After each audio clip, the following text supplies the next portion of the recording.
মাধ্যমিক পাস যোগ্যতায় আদৌ কি কোনো সরকারি চাকরি পাওয়া যায়?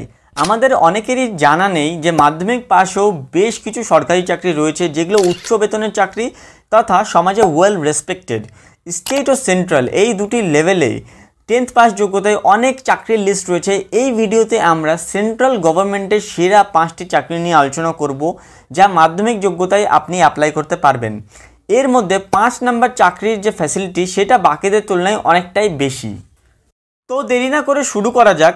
প্রথম যে চাকরিটা রয়েছে সেটা হচ্ছে এসএসসি এমটিএস, যেটাকে ম্যাট্রিকুলেশন লেভেলে দেওয়া যাবে। এমটিএস এর ফুল ফর্ম হচ্ছে মাল্টিটাস্কিং স্টাফ, যেখানে বয়স সীমা হয় 18 থেকে 25 বছরের মধ্যে। যদি আপনার বয়স থাকে তাহলে আপনি এই চাকরির জন্য অ্যাপ্লাই করতে পারবেন।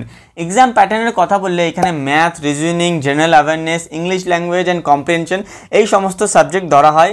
তথা এসএসসির সব পরীক্ষাতেই অলমোস্ট এগুলাই প্যাটার্ন থাকে, এই প্যাটার্নটাই মেনটেন করা হয়। 2 নম্বরে যে চাকরিটা রয়েছে সেটা হচ্ছে এসএসসি জিডি, যার বয়স সীমা হচ্ছে 18 থেকে 23 বছর বয়সী, আর যার হচ্ছে এলিজিবিলিটি ক্রাইটেরিয়া সেটা হচ্ছে 10th পাস লেভেল হতে হবে। 3 নম্বরে যে চাকরিটা রয়েছে সেটা হচ্ছে ইন্ডিয়া পোস্ট জিডিএস। এখানে জিডিএস বলতে গ্রামীণ ডাক সেবাকে বোঝানো হচ্ছে।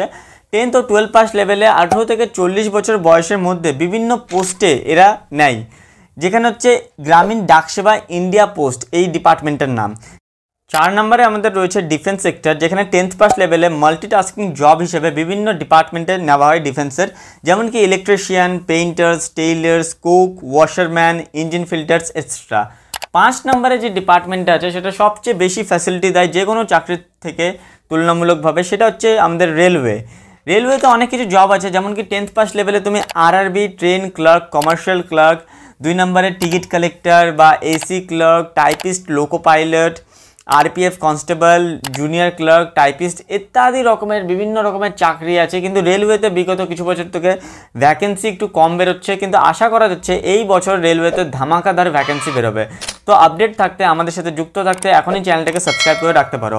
আর এই ভিডিওতে আমরা যতগুলো চাকরি নিয়ে ডিসকাস করলাম, এই চাকরিগুলোর ব্যাপারে অনেকটা সংক্ষেপে আমি বললাম। তোমরা যদি এটা ডিটেলসে ব্রডলি এটা যদি জানতে চাও দেন কমেন্টে জানাও, আমি সেই ভিডিও নিয়ে তোমার সামনে প্রস্তুত হয়ে যাব।